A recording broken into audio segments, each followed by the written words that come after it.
আসসালামু আলাইকুম। শেষ পর্যন্ত আমাদের সবগুলো আম বাগানে পানি দিতেই হলো। আলহামদুলিল্লাহ এই বছরে ভালো পরিমাণে আম গাছে গুটি আসা শুরু করেছে। অধিকাংশ বছরে এই সময়টাতে মাঝে মাঝে বৃষ্টি হয়ে থাকে, তো এই বছরে যেমনটা হয়েছে, এই বছরে কোনো প্রকার এই পর্যন্ত বৃষ্টি হয় নাই। আর বৃষ্টি না হওয়ার কারণে এই বছরে যে পরিমাণে আম গাছে মুকুল এসেছে, এই মুকুলগুলো শুকিয়ে শুকিয়ে ঝরে পড়ে যাচ্ছে। তারপরেও আলহামদুলিল্লাহ আম গাছে মূলত কিছু কিছু গুটি আসা শুরু করেছে। আশা করছি ভালো পরিমাণে গুটি যদি হয় তাহলে ইনশাল্লাহ এই বছরে আমাদের চাঁপাইনবাবগঞ্জে ভালো একটা ফলন আশা করছি। আমাদের যে নিজস্ব আম বাগানগুলো রয়েছে, এই আম বাগানগুলোতে প্রতি বছরই আমরা নিয়মিত নিজেরাই কাজ করে থাকি। এছাড়াও যে আম বাগানের দেখাশোনা সবকিছুই আমাকেই করতে হয়। আপনারা অনেকে প্রশ্ন করেন যে ভাইয়া আপনি নিজে কেন কাজ করেন, আপনি তো লোক দিয়েও কাজ করাতে পারেন। মূলত এখানে আপনাদের একটা কথা ক্লিয়ার করে দিতে চাই, সেটি হচ্ছে আপনি যে কোনো কাজ যদি আপনি করেন তাহলে সেই কাজটি যদি আপনি না পারেন, আপনার চাইতে বেশি পরিমাণে কাজ হয়ে থাকে, তো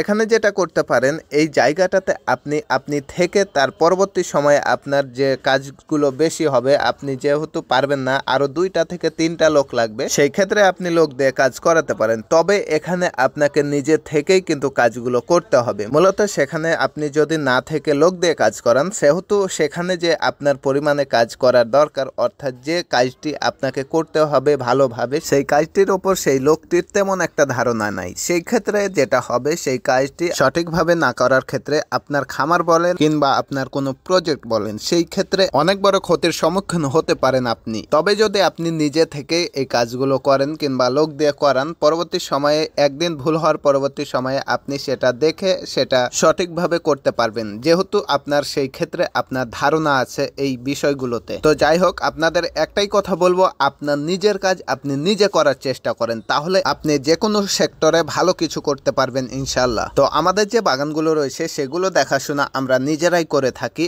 আর এই ক্ষেত্রে এই বাগানের যে আমগুলো উৎপাদন করা হবে, এখানে কি পরিমাণ বিষ এবং কি পরিমাণ সার প্রয়োজন, সবগুলোই আমরা নিয়মিত এবং ভালোভাবে দেওয়ার চেষ্টা করি ইনশাল্লাহ। তো আজকে পানি দেওয়ার সাথে সাথে আমরা চলে গেলাম আমাদের অন্য অন্য যে বাগানগুলো আছে সেই বাগানগুলোতে গুটি দেখার জন্য। মূলত আমাদের যে এখানে মোলগুলো রয়েছে অর্থাৎ মুকুলগুলো রয়েছে, সেগুলোতে বর্তমান সময়ে কিছু কিছু গুটি অর্থাৎ আম ধরে থাকবে। সেই গুটি আমগুলো ভালোভাবে যদি টিকসই হয় অর্থাৎ টিকে যায়, তাহলে এখান থেকে ভালো পরিমাণে ফসল অর্থাৎ ভালো পরিমাণে আম উৎপাদন করা সম্ভব, অর্থাৎ উৎপাদিত হবে। তো আলহামদুলিল্লাহ আশা করছি এই বছরে যে পরিমাণে আমের মুকুল এসেছে এবং অর্থাৎ এখানে যে গুটিগুলো দেখা যাচ্ছে, সেই গুটি অনুযায়ী যদি এখানে আম আসে, তাহলে আলহামদুলিল্লাহ এখান থেকে ভালো পরিমাণে আম উৎপাদিত হতে পারে। আপনারা জানেন আমের রাজধানী হচ্ছে চাঁপাইনবাবগঞ্জ, আর এই আমের রাজধানী চাঁপাইনবাবগঞ্জ হওয়ার কারণ রয়েছে, সেটা হচ্ছে এখানে যে আম গাছগুলো রয়েছে, এই আম গাছগুলোর পরিমাণ এখানে